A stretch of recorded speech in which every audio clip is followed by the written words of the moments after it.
ain't never gonna stop. To the top, to the top, ain't never gonna stop. Never gonna keep me down. Still the one that's standing now. Destiny is calling me, go down in history. Every day I fight to be legendary.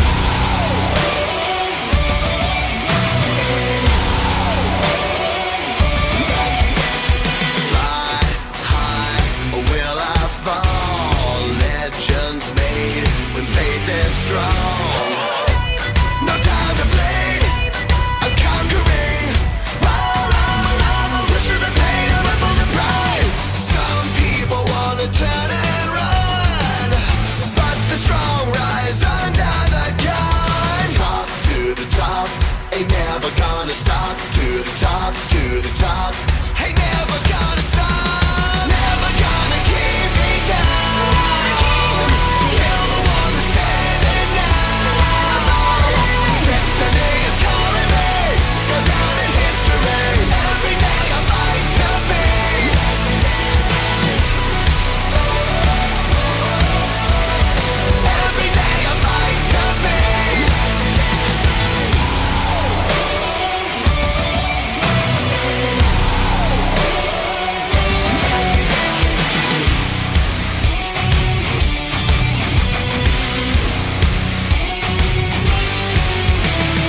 wings are made to fly, made to fly. Fears are born to die, born to die. Pushing through the pain, through the pain. Pushing through, breaking through, whatever it takes, what I gotta do. Giving my all, giving all that I got. Never will stop till I get to the top. Top to the top, ain't never gonna stop. To the top, to the top, ain't never gonna stop. Never gonna keep me down. Still the one that's standing now. Destiny is calling me, go down in history. Every day I fight to be legendary. Never gonna keep me down. Still the one that's standing now. Destiny is calling me, go down in history. Every day I fight to be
smell what The Rock is cooking.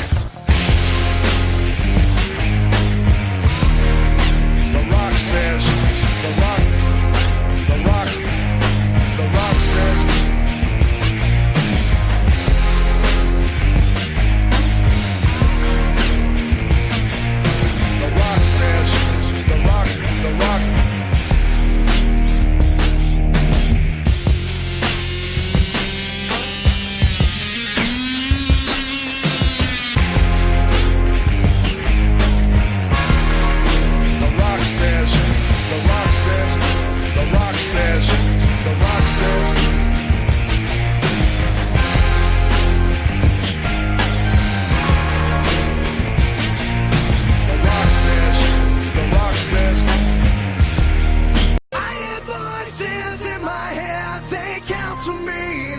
understand, they talk to me.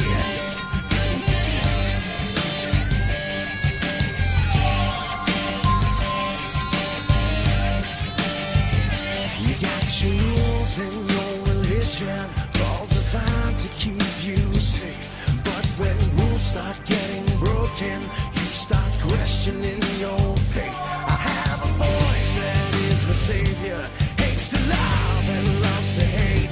I have a voice that has the knowledge and the power to your fate. I hear voices crying, I see heroes dying, I taste blood that's drying, I feel tension rising. Hello and welcome to the WWE Wrestling Talk Show, part 2 of this weekend. Yes. With Lisa Rock Jones and Sean Randy Smith, as we bring you part 2 of the show with the biggest party of the Corona summer in Summerslam. yes, and this time, for the first time since the March 6th episode of SmackDown, the March 8th pay-per-view of Elimination Chamber, and the March 9th episode of Raw, we are delighted to bring to you a show which will not take place in the Performance Center. No, it will be from the Amway Center in Orlando, Florida. Under WWE's new interactive crowd experience known as the Thunderdome. Now, if you're a bit confused as we are, so let us explain. Basically, it's a bunch of LED boards built around the ring area Yeah, with added lasers, drones, pyro. everything we've added into everything that we would normally see, where fans will appear via Zoom calls, we believe. And the tagline for this pay-per-view is, We you'll never see it coming. And yet we've seen practically everything come in that's advertised. Starting with any match in no particular order. Well, first of all, we shall go to a possible one of two possible pre-show matches. Match number 1. There has been, ever since the horrific show with Extreme Rules, there has been building tension between the new SmackDown Tag Team Champions in Nakamura and Cesaro and the Lucha House Party. However, there's also a bit of tension which got extremely high on last night's episode of SmackDown between now former Intercontinental Champion AJ Styles and the new and five-time Intercontinental Champion Jeff Hardy. Yes, Jeff Hardy won the Intercontinental Championship last night by using a knee brace to the face of AJ Styles. Well, technically speaking, that was AJ's own fault when he lifted him up for the Styles Clash. Because Hardy's knee was injured earlier on. When Retribution tried to invade. And we do stress the word tried. And we do think that they will probably influence some of the matches we see here. Yes, but on to the actual matches that were made official. Just after Extreme Rules, Andrade and Angel Garza became the number one contenders for the Raw Tag Team Championships by defeating the Viking Raiders and I think it was Ricochet as Cedric Alexander. Yes, you have that correct. In a triple threat matchup.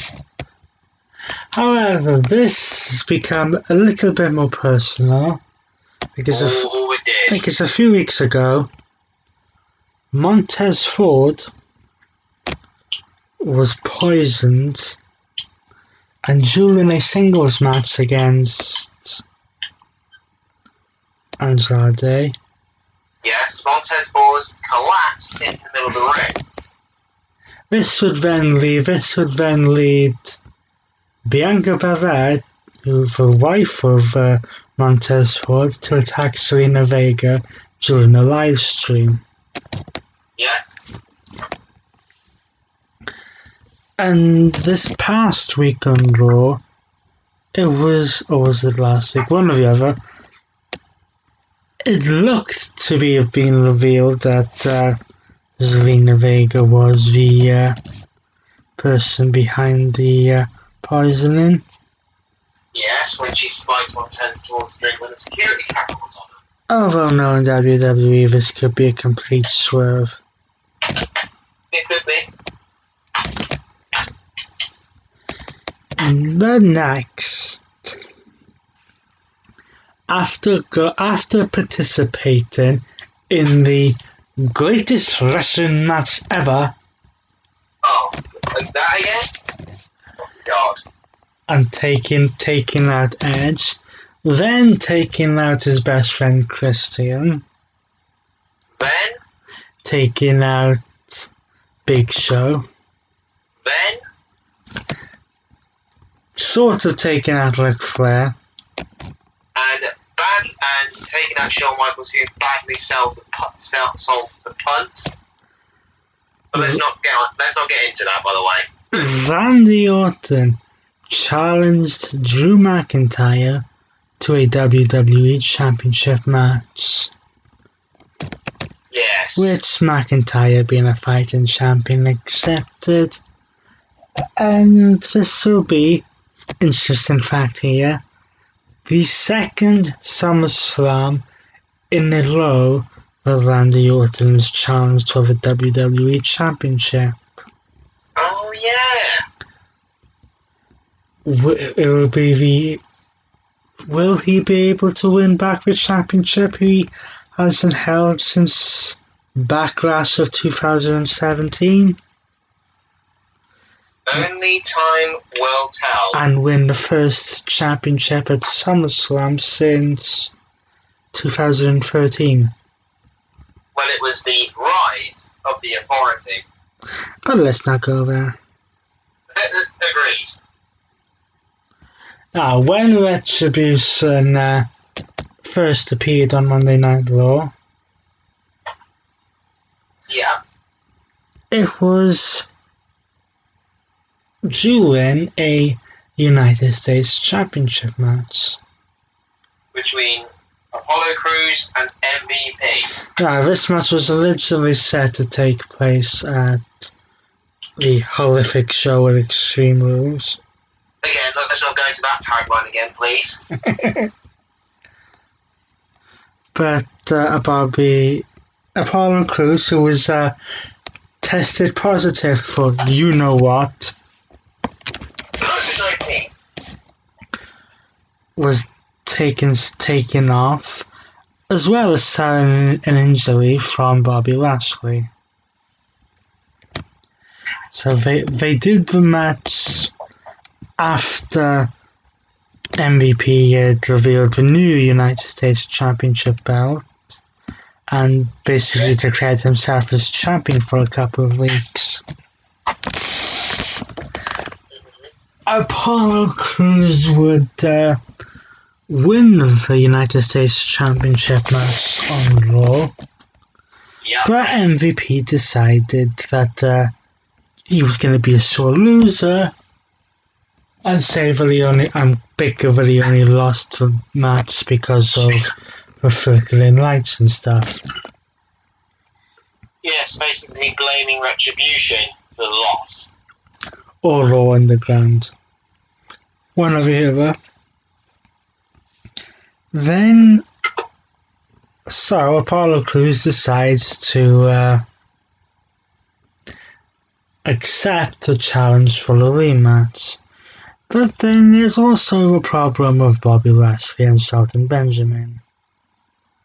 But that was taken care of this past week on Monday Night Raw. Yes, because as a result of picking up a victory in a tag team match, or a one-on-one match, kind of what it was. I think it was a 6-person tag team match. Bobby Lashley and Shelton Benjamin are now banned from ringside. Which makes it a fair one-on-one match. Now, for this next match, we have to almost rewind 15 years. Exactly 15 years, okie dokie. Because we all know the story that's been building with Rey Mysterio and Seth Rollins, which resulted in the Eye for an Eye match and Rey Mysterio losing his eye at the horrific show at Extreme Rules. That was pretty much the word to sum it up. So after this, Dominic decides he wants some payback and starts attacking Rollins and Murphy with kendo sticks. Literally kendo stick shots, hard as anything. And challenges Rollins to a match at SummerSlam. After a week or so, that match was made official. It was. But then Dominic would get a rude awakening / welcome to the business, kid. Kind of beat down at the hands of he's not the Messiah, he's a very naughty boy, and his disciple Murphy. That would then cause the stipulation to be changed to a street fight rather than a normal one-on-one match. Yep. And despite the fact that 5 weeks ago he had his eye poked out, or so we think. Rey Mysterio will be in Dominic's corner. Likewise with Murphy in Seth Rollins' corner. And as I said for this, we would need to rewind 15 years.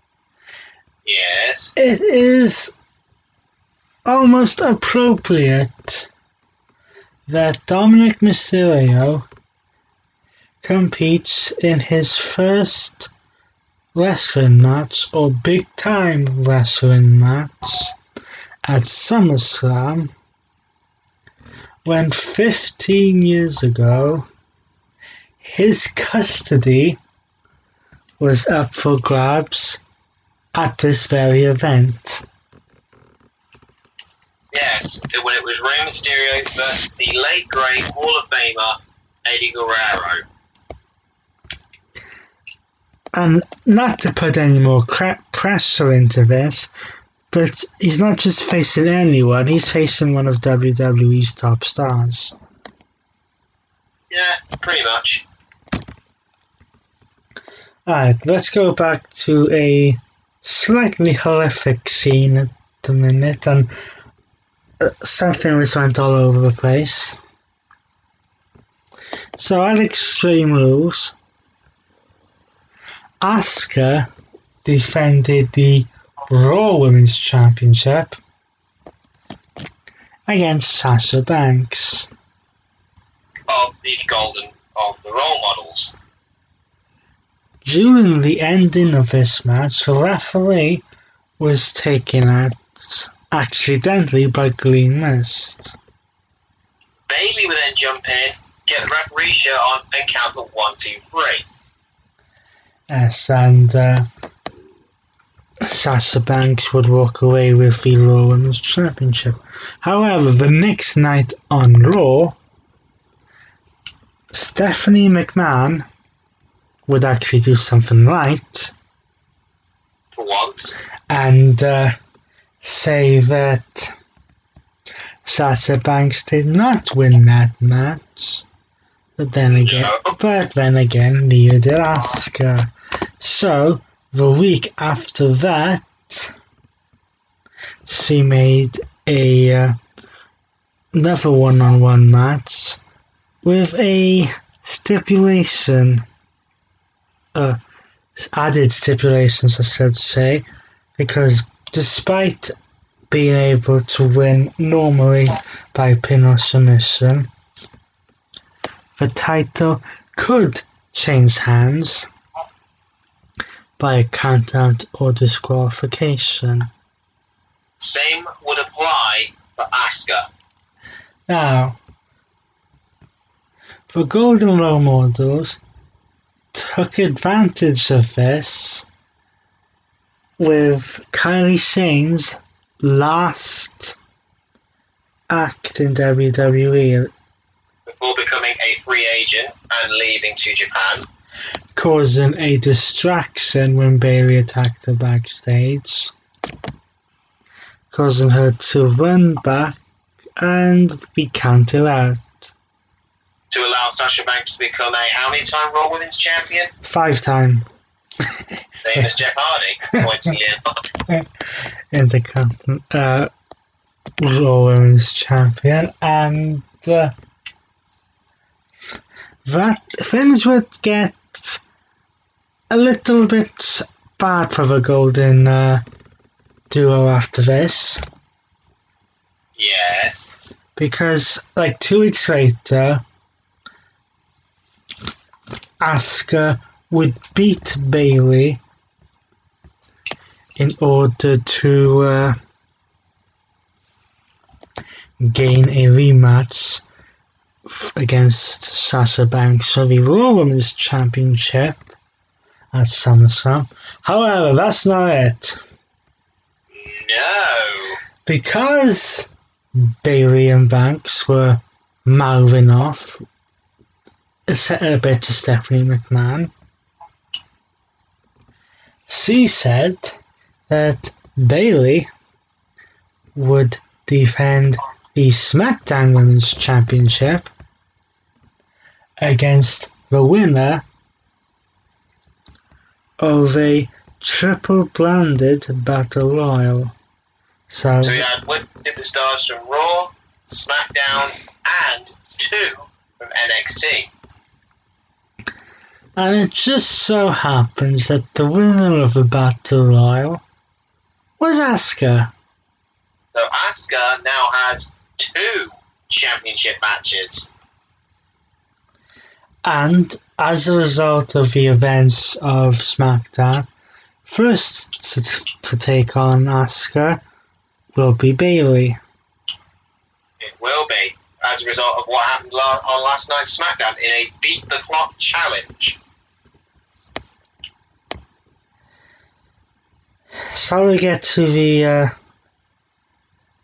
wedding match that we all knew was coming? Between the Universal Champion Braun Strowman, who has now gone bald. Well, did I say the match we all knew was coming? I should say the match we didn't see coming. Oh. Between Braun Strowman, the Universal Champion, and the Fiend, Bray Wyatt. Braun Strowman has been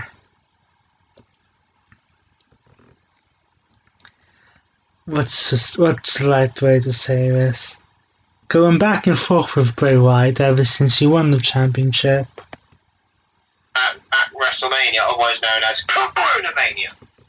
They had a decent championship match at Backlash with Ours Funhouse Bray. At Money in the Bank with Ours Funhouse Bray.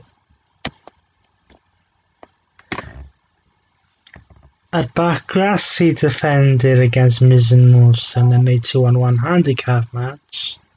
And absolutely obliterated them. But that was sort of done as a pass-in, because at Extreme Rules, we went to a Wyatt Swamp fight. Yeah. Where it was old school play. And how exactly they ended this, I don't know, but somehow Bray Wyatt won that match. Yes, causing Braun Strowman to vanish. However, this will not be any match for the Universal Championship. As I have just seen, probably because of what happened on SmackDown again. This will be a Falls Count Anywhere match for the Universal Championship. Which is almost bad news, because that's exactly the kind of match that The Fiend won the championship to start off with. Yes, going all the way back to October of last year. And then shall we finish this with another rivalry which has been going on for most of the year? Yes, but the stipulation got changed due to real life events. Which we will get on to momentarily.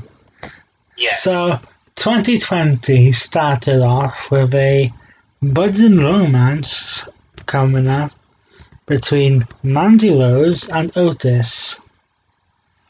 As a result of what happened at WrestleMania. Right, before I'm going before WrestleMania. Oh, right, okay. My apologies. They were originally going to have a Valentine's date.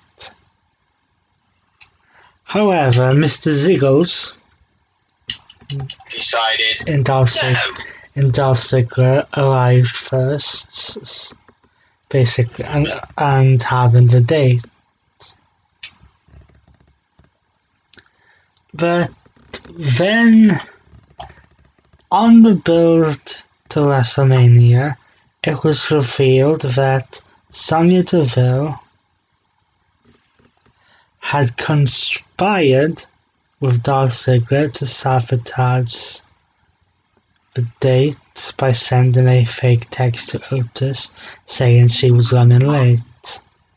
And that was revealed courtesy of the hacker. Who has suddenly disappeared.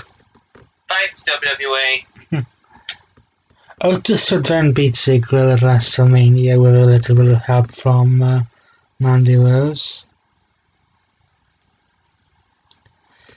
And then for the past few months, Deville and Rose have been going back and forth. They have been. Then on the July 31st episode of SmackDown, Sonya Deville attacked Mandy Rose backstage and cut off some of her hair, prompting Mandy Rose to challenge Sonya Deville to a, at first, hair versus hair match. Yes, but then, which was originally accepted, but then, as Mandy Rose tried to make things good. Yep. Deville instead basically said, "Not gonna happen. I'm sick of the sight of you. Why don't we up the stakes?"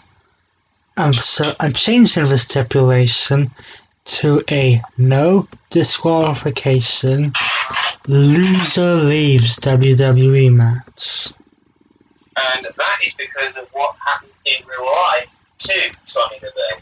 That's not confirmed, but speculated that the reason behind the stipulation change is because some idiot, who shall remain nameless because he does not deserve a popularity. But that's a phrase you've not used since that idiot who attacked Bret Hart at the Hall of Fame. Decided, and that after 8 months of planning, he was going to break into Sonya Deville's home and kidnap her. So hence the stipulation change. So possible spoiler alert here. Possible. It looks like Mandy Rose will be winning this match, allowing Sonya Deville to take some time off of WWE whilst all this legal matters are taken care of. So let us run you through the match card one more time. Confirmed, the Street Profits will defend the Raw Tag Team titles against Andrade and Angel Garza. Drew McIntyre will defend the WWE Championship against Randy Orton. Apollo Crews will defend the United States Championship against MVP, with Bobby Lashley and Shelton Benjamin being banned from ringside. Dominic Mysterio with his dad Ray in his corner will take on the Monday Night Messiah, Seth Rollins with Murphy in his corner, in a street fight. Sasha Banks will defend the Raw Women's Championship against Asuka. And then Bayley will also defend the SmackDown Women's Championship against Asuka. Braun Strowman will defend the Universal Championship in a Falls Count Anywhere match against the Fiend Bray Wyatt. And finally, Mandy Rose will take on Sonya Deville in a no disqualification, loser leaves WWE match. SummerSlam will take place from the Amway Center tomorrow night, actually. At the time of this recording. At the time of this recording. All WWE television, Raw, SmackDown, and pay-per-views will take place on the Amway Center at least until the end of October. So, until then, it's been... Right, before we do rewind slightly, there will be due to personal reasons, aka going away, there will be a slight delay on our reaction show to NXT TakeOver 30, which takes place in a matter of hours. It does. And SummerSlam. And at that time, we will also bring you a show from a company that must not be named. Yes, we're not going to mention its name, so don't worry. So, until then, he's been... We saw Jones, and he's been... Sean Randy Smith. Enjoy the biggest party of the summer. No COVID-19 included.